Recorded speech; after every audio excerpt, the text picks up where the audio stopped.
ಮಂಗಳೂರು ಮಹಾನಗರವನ್ನು ಸಂಪರ್ಕಿಸುವ ಪ್ರಮುಖ ಸೇತುವೆ ಈಗ ಶಿಥಿಲಾವಸ್ಥೆಗೆ ತಲುಪಿದೆ. ವಾಹನ ಸಂಚಾರಕ್ಕೆ ಯೋಗ್ಯವಲ್ಲ ಎನ್ನುವ ಒಂದು ಮಾಹಿತಿ ಕೂಡ ಬರ್ತಾ ಇದೆ.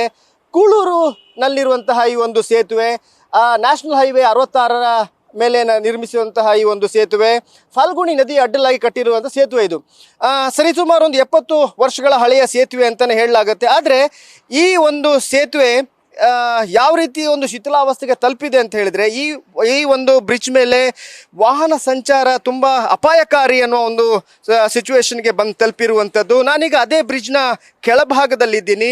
ನೀವು ನೋಡ್ಬೋದು ಈ ಒಂದು ಬ್ರಿಡ್ಜ್ ಯಾವ ರೀತಿ ಒಂದು ಶಿಥಿಲಾವಸ್ಥೆಗೆ ತಲುಪಿದೆ, ಈ ಸೇತುವೆ ಎಷ್ಟು ಶಿಥಿಲಾವಸ್ಥೆಗೆ ತಲುಪಿದೆ ಅಂತ ಪಿಲ್ಲರ್ಗಳಲ್ಲಿ ಬಿರುಕು ಬಿಟ್ಟಿರುವಂಥದ್ದು. ಹಾಗೆಯೇ ಅಲ್ಲಿರುವಂತಹ ಈ ಕಬ್ಬಿಣದ ರಾಡ್ಗಳು ಕೂಡ ಕಾಣಿಸ್ತಾ ಇದ್ದಾವೆ.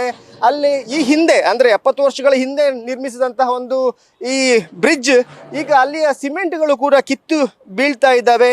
ಹಾಗೆಯೇ ಇಲ್ಲಿರುವಂಥ ನೋಡ್ಬೋದು ನೀವು ಯಾವ ರೀತಿಯಾಗಿ ಇಲ್ಲಿ ಯಾಕಂದರೆ ಸಮುದ್ರ ತೀರದಿಂದ ಬೀಸುವಂತಹ ಗಾಳಿ ಈ ಉಪ್ಪು ಗಾಳಿ ಆಗಿರ್ತದೆ. ಈ ಹಿನ್ನೆಲೆಯಲ್ಲಿ ಎಲ್ಲಿ ಒಂದು ಸ್ವಲ್ಪ ಕೂಡ ಈ ಕಬ್ಬಿಣದ ಇದ್ದಾವೆ, ಇದು ಕರಗ್ತಾ ಹೋಗುತ್ತೆ ಅನ್ನೋ ಒಂದು ಮಾಹಿತಿ. ಯಾಕಂದರೆ ರಾಸಾಯನಿಕವಾಗಿ ಉಪ್ಪು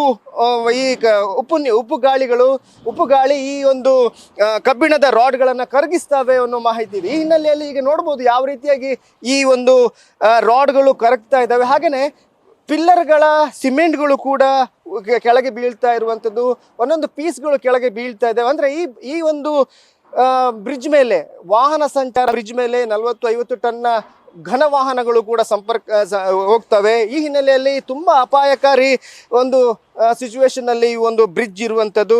ಈ ಒಂದು ಬ್ರಿಡ್ಜ್ಗೆ ಪರ್ಯಾಯವಾಗಿ ಇನ್ನೊಂದು ಬ್ರಿಡ್ಜನ್ನು ನಿರ್ಮಾಣ ಮಾಡಲಿಕ್ಕೆ ಈಗಾಗಲೇ ಜಿಲ್ಲಾಡಳಿತ ಮುಂದಾಗಿತ್ತು. ಆದರೆ 4 ವರ್ಷಗಳಿಂದ ಆಮೆಗತಿಯಿಂದ ಈ ಒಂದು ಕಾಮಗಾರಿ ಸಾಗಿದೆ. ನೀವು ನೋಡ್ಬೋದು ಈ ಪಕ್ಕದಲ್ಲಿ ಒಂದು ಬ್ರಿಡ್ಜನ್ನು ಅಂದರೆ ಸೇತುವೆಯನ್ನು ನಿರ್ಮಾಣ ಮಾಡಲಿಕ್ಕೆ ಕಾಮಗಾರಿ ನಡೀತಾ ಇದೆ. ಆದರೆ ಕೇವಲ 4 ವರ್ಷದಲ್ಲಿ ಕೇವಲ 30% ಮಾತ್ರ ಕೆಲಸಗಳು ಆಗಿದ್ದಾವೆ. ಹಾಗೆಯೇ ಇಲ್ಲಿ ಮಣ್ಣನ್ನು ತಂದು ಹಾಕಲಾಗಿದೆ. 2000 ಲೋಡ್ ಅಷ್ಟು ಮಣ್ಣುಗಳು ಇಲ್ಲಿ ಹಾಕಿರುವಂಥದ್ದು. ಇದು ಕೂಡ ಈ ಬಾರಿಯ ಮಳೆ ಬಂದರೆ ಈ ನದಿ ಉಕ್ಕಿ ಹರಿತದೆ.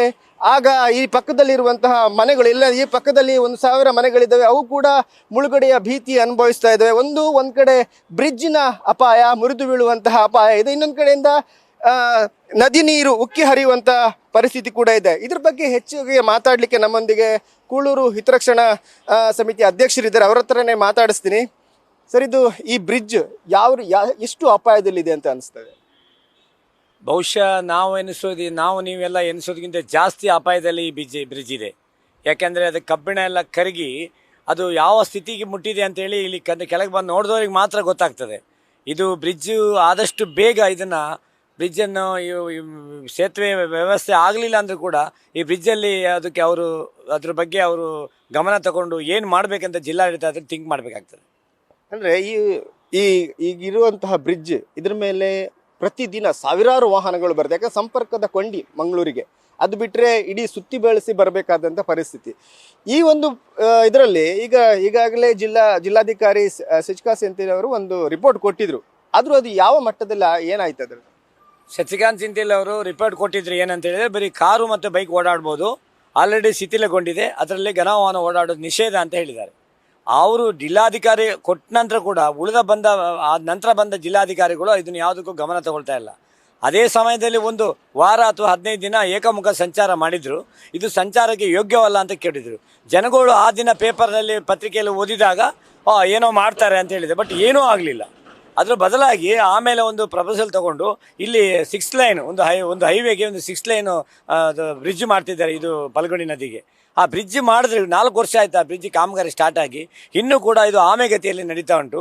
ಆ ಕಾಮಗಾರಿ ಇಷ್ಟು ನಮಗೆ ಟೆಕ್ನಾಲಜಿ ಇಂಪ್ರೂವ್ಮೆಂಟ್ ಆದರೂ ಕೂಡ ಈಗ ಹಳೆಯ ಟೆಕ್ನಾಲಜಿ ಇದರಲ್ಲೇ ಈ ಬ್ರಿಡ್ಜಿನ ನದಿ ಮಧ್ಯದಲ್ಲಿ ಮಣ್ಣು ಹಾಕಿ ಇದನ್ನೆಲ್ಲ ಪಿಲ್ಲರ್ಗಳು ಏರಿಸ್ತಾ ಇದ್ದಾರೆ. ಓಕೆ, ಅದನ್ನು ಮಾಡಲಿ. ಈಗ ಮಳೆಗಾಲ ಸ್ಟಾರ್ಟ್ ಆಗಿದೆ. ಈ ಮಳೆಗಾಲದಲ್ಲಿ ಇಲ್ಲಿ ಮಣ್ಣು ತೆರವುಗೊಳ್ಳಲಿಲ್ಲ ಅಂದರೆ ಇಲ್ಲಿ ಸರಿಸುಮಾರು 1,500 ಮನೆ ಇಲ್ಲಿ ಇದೆ, ಮುಳುಗಡೆ ಭೀತಿ ಎದುರಿಸ್ತಾ ಇದ್ದೀವಿ ನಾವೆಲ್ಲರೂ. ಮೇಲಾಗಿ ಈ ಸೇತುವೆ ಕೂಡ ಶಿಥಿಲಗೊಂಡು ಯಾವಾಗ ಬೀಳ್ತಾ ಅಂತಲ್ಲ ಭಯದಿಂದ ನಾವಿದ್ದೇವೆ.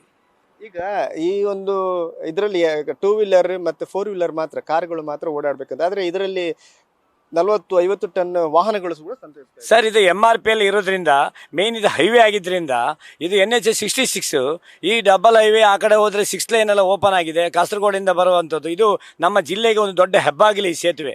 ಇದರಲ್ಲಿ ನಾವೆನಿಸಿದ್ದು ನಾವು 40-50 ಅಂತ ನನಗೆ ಡೌಟು. ಇದು ಜಾಸ್ತಿ ಟನ್ ಗಾಡಿ ಓಡಾಡ್ತಿದ್ದೇವೆ. ಇದಕ್ಕಿಂತ ಜಾಸ್ತಿಯಾಗಿ ಟ್ರಾಫಿಕ್ ಜಾಮ್ ಆದಾಗ ಈ ಬ್ರಿಡ್ಜಿನ ಮೇಲೆ ಸುಮಾರು ಟ್ರಾಫಿಕ್ ಜಾಮ್ ಆಗ್ತದೆ. ಅಲ್ಲಿ ಘನವಾಹನಗಳು ಜಾಸ್ತಿ ಇರ್ತದೆ. ಇದು ಅನಾವಶ್ಯಕ ನಮಗೆ ಈಗ ತೊಂದರೆ ತಗೊಳ್ಳಿಕ್ಕೆ ನಾವು ಕಾಯ್ತಾ ಇದ್ದೀವಾ, ಜಿಲ್ಲಾಡಳಿತ ಕಾಯ್ತಾ ಇದೆಯಾ ಅಥವಾ ಸಂಬಂಧಪಟ್ಟ ಹೈವೇ ಪ್ರಾಧಿಕಾರದ ಕಾಯ್ತಾ ಇದ್ದಾರೆ ಅಂತ ನಮಗೆ ಭಯ ಹುಟ್ಟಿಸ್ತಾ ಉಂಟು ಸರ್. ಧನ್ಯವಾದ.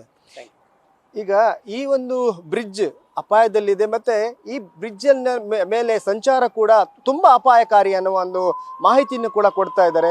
ಆದಷ್ಟು ಬೇಗ ಈ ಒಂದು ಬ್ರಿಡ್ಜ್ಗೆ ಪರ್ಯಾಯವಾಗಿ ಈ ಹೊಸ ಬ್ರಿಡ್ಜ್ ನಿರ್ಮಾಣ ಆಗಬೇಕು. ಆದರೆ ಅಲ್ಲಿ ತನಕ ಈ ಒಂದು ಬ್ರಿಡ್ಜ್ನ ಇನ್ನೊಂದ್ಸಲ ಅದನ್ನ ರಿಪೋರ್ಟ್ ತಗೋಬೇಕು, ಅದರ ಪರಿಶೀಲನೆ ಕೂಡ ಮಾಡಿಸ್ಬೇಕು ಅನ್ನೋ ಒಂದು ಒತ್ತಾಯ ಕೂಡ ಕೇಳಿ ಬರ್ತಾ ಇದೆ. ಕ್ಯಾಮ್ರಾಮನ್ ಪ್ರಶಾಂತ್ ಅವರೊಂದಿಗೆ ಕಿರಣ್ ಯುಸಿರ್ಸಿಕಾ, News First, Mangaluru. News First ನಿರ್ಭೀತಿಯಿಂದ ನಿಮ್ಮ ಪರವಾಗಿ.